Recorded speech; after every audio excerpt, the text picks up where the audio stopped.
Rhys Hoskins is headed to the Milwaukee Brewers. Now, that sounds familiar. The Brewers need a bat. The designated hitter spot is taken. So no Soler, no JD Martinez or Justin Turner. We could use a first baseman, though. And there is a first baseman out there, Rhys Hoskins. All I can say is stay close to the channel. You have to. In this video, we're going to talk about why I love this for the Milwaukee Brewers, why it is important, why it was a must-add, but we're also going to talk about why this impacts everyone, why every fan base should care about Rhys Hoskins to the Milwaukee Brewers. Dodgers fans, Braves fans, Blue Jays fans, Red Sox fans, Cubs fans, on and on down the line. You should care about this deal. We're going to get into that. Make sure, hit that like, Brewers fans, especially if you are excited about this deal. If you want to support the channel, hit that like. Make sure to subscribe and comment down below with your thoughts. We get this from Jeff Passan, so we're safe. We don't have to worry about this being a report that we got to back up and all of a sudden Rhys Hoskins is signing with the Oakland Athletics.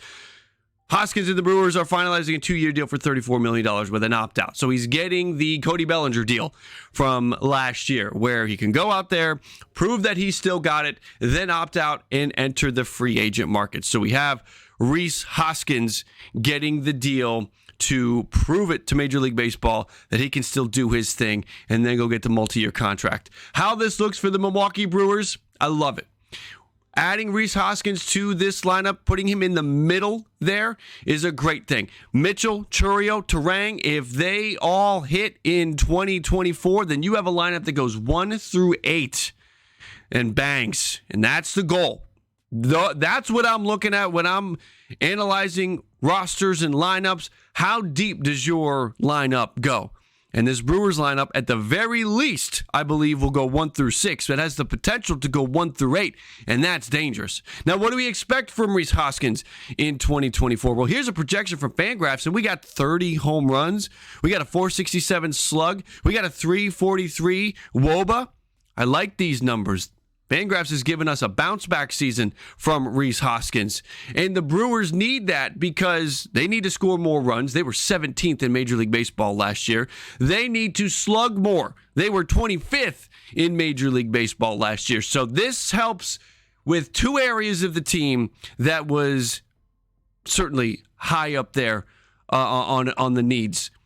What this doesn't do is it doesn't help with the pitching. That's the area where I do believe Milwaukee still has work to do because this man is gone. Brandon Woodruff is still out there, a free agent, but he's not going to pitch in 2024. And Milwaukee has not replaced what Brandon Woodruff brings to the table. This is the rotation. Burns, elite. Peralta, really good, can pitch at that elite level. Wade Miley is underrated and slept on. Colin Ray, Joe Ross. A rotation that used to easily go 4 deep is now easily 3. And that one pitcher can be a big difference. You got to go out there. I don't know how much money is left after this Rhys Hoskins signing, but you got to go out there and do something else. Whether it's in the trade market, whether it is finding a deal on the free agent market, the Milwaukee Brewers need to add another starting pitcher. That is what they need to do next. Because when you look at this division, the Cubs, we know that they still have more work to do. It is widely expected that they will do that work. We know that the Cubs are going to be there. The Reds are on the rise. Pittsburgh, 76 wins last year, was kind of competitive. And I believe with all the young talent they have, that's maybe taking another step, should take another step. Pittsburgh may be a few wins better. And the St. Louis Cardinals, you obviously expect them to bounce back and not post 71 and 91. So this is going to be a very competitive division. This most directly impacts the Cubs because the Cubs are the team that many would expect are the team that'll try to be knocking down the door for that NL Central. And Rhys Hoskins was a player that had been linked to the Chicago Cubs. Now, what do the Cubs do next after this deal? You got to think this takes us even closer to a Cody Bellinger contract with the Chicago Cubs. because Rhys Hoskins is off the table. If you're Scott Boras, you'll love this because now you are picking up the phone, calling the Cubs front office, and you're saying, so what now? One of your pivot pieces is off the board. So let's get serious and let's get a deal done. Maybe this gets us closer to the Cody Bellinger contract. Now, let's get back to why should everyone care? Why does this impact every fan base? Consider at the beginning of the offseason, we heard that the Milwaukee Brewers were basically open for business, talking about every player they will listen to trade offers for everyone. This included Corbin Burnes, Willy Adames, Christian Yelich. You thought that there could be a fire sale in Milwaukee, a blow up of that roster and a rebuild. Well, that's not going to happen now.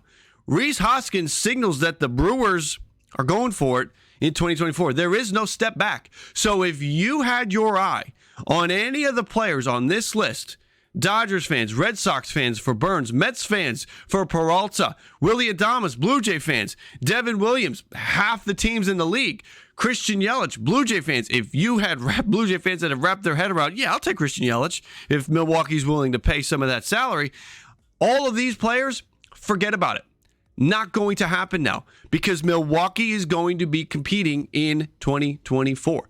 And will they win the Central? I say they still need to go and get Brandon Woodruff. And to this point, again, we don't know if they're going to get that rotation back to the level it was last year. And getting the rotation back to the level it was last year might be what it takes to get them to 92 wins. Without Brandon Woodruff, maybe it's not a 92-win team. But they don't necessarily, again, for trade purposes, if you're hoping for Corbin Burnes, if you're hoping for Willie Peralta in the final year of their control with the Brewers, if you're hoping that they will trade those pieces, Milwaukee needs to be completely out of it. And I would argue with the talent on this roster, with the lineup that we just talked about, how they can go 1 through 8, with the rotation still headlined by Peralta and Burnes, with Miley in the middle there, you still have a team that is going to be competitive and at the very least in the mix come the trade deadline. And if you're the Dodgers, if you're the Blue Jays, the Red Sox, the Braves, any team, and you are hoping that Milwaukee might open up and start selling some pieces, they're not going to if they are at the very least still in it, can still eye a playoff spot in July. And I believe that with this roster, they will still be in that position. So this impacts everybody. May not seem like it. May seem like it's a harmless, hey, Rhys Hoskins going to the Brewers. That's great. And Dodger fans and Braves fans and Red Sox fans, you don't think that it impacts you, but it does. Because now those players that you were hoping to trade for are most certainly off the board. It had sounded like Burnes was off the board maybe a week or so ago. Willy Adames, it feels like that was, the door was officially closed 2 days ago with a report. With this signing, the door has been slammed and locked.